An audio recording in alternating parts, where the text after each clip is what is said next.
Bonjour à vous, ici Sam et je suis très heureux d'enfin vous retrouver sur le podcast officiel d'Astrakhan Falls. Mais avant toute chose, je vous souhaite à tous une heureuse et très belle année 2020, beaucoup de bonheur et surtout la santé. J'ai pas mal de choses à clarifier. Beaucoup de gens se posent des questions et même si je n'ai pas toutes les réponses, je vais quand même essayer de vous en apporter. Pour commencer, je me suis réveillé du coma il y a 2 semaines maintenant. Très peu de gens sont au courant. Je me souviens de pas grand chose, juste une lueur dans le ciel, puis plus rien du tout en vrai. Apparemment c'est un randonneur qui m'a retrouvé, donc merci à toi si tu nous écoutes.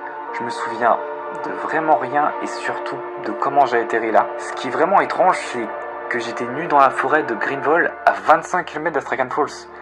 Je veux dire, je me souviens pas du tout avoir été là-bas quoi. La seule chose dont je me souviens, c'est ce bruit atmosphérique assez latent, une odeur assez forte et fruitée et le nom de l'infirmière Marion. J'ai été interrogé par la police mais j'ai pas pu répondre. C'est comme si j'avais dormi depuis cette lueur au réveil dans l'hôpital. On m'a raconté ce qui arrivait et je me souviens de rien du tout. Apparemment il y a eu 7 morts et 27 blessés et personne ne comprend la cause. J'ai entendu que des gens ont perdu la tête. Je veux dire, littéralement. Et d'après les témoins, ils fixaient tous la lumière. Je sais pas si c'est une coïncidence, mais en tout cas, j'ai été très chanceux. Je partage toutes mes condoléances aux personnes concernées. Les médecins, aucune anomalie chez moi. Mis à part peut-être le fait d'être déshydraté quand ils me l'ont ausculté. Mais ce qu'il y a de vraiment étrange, c'est à ma première douche, en me lavant, j'ai senti quelque chose de différent dans mon dos. Une texture nouvelle.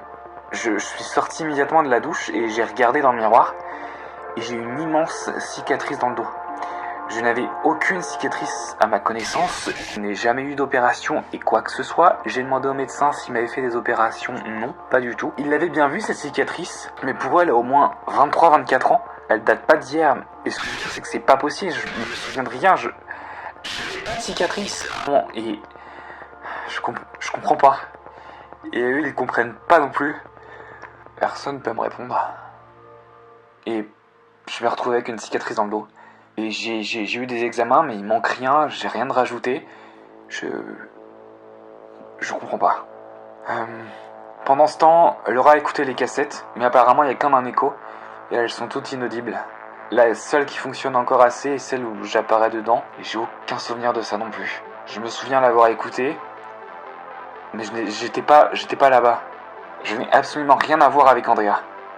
Pas avec moi, j'ai aucun souvenir d'Andrea. Aucun souvenir de ça, de cette nuit, de tout. J'ai l'impression qu'on me vole des bouts de vie. Laura vous a partagé 2 extraits où j'apparais encore, qui étaient dans la même cassette, mais c'est pas moi, ça peut pas l'être. J'ai jamais dit ça, j'ai jamais vécu ça. Je sais pas quoi dire. Vous savez, j'ai cette sensation d'être un étranger dans mon propre corps.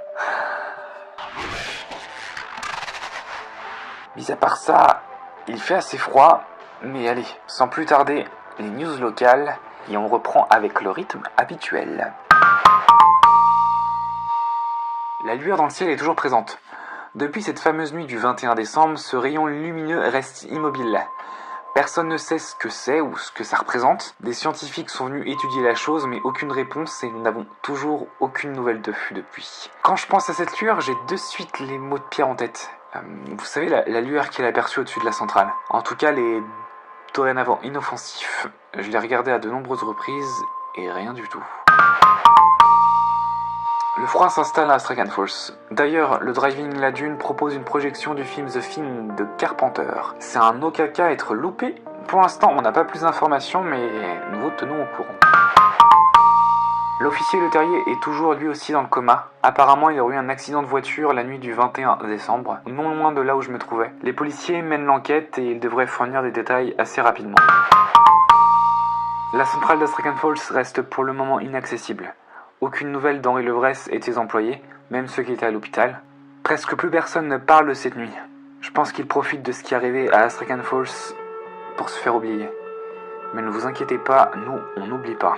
Voilà pour les news, je vous rassure, je vais très bien et je tiens à vous remercier toutes les personnes qui ont été là pour moi pour tout le monde, pour toute la famille, pour toutes les Astrakiennes. Nous allons essayer de reprendre un rythme normal pour l'émission et puis nous restons à l'écoute. Donc si vous avez n'importe quoi à dire, à partager, des infos, ce que vous voulez, n'hésitez pas à communiquer avec nous sur Facebook ou sur la hotline. Laura se fera un plaisir de vous répondre, ainsi que moi. Je vous laisse avec une surprise et je vous dis à très très vite sur le podcast officiel d'Astrakan Folks.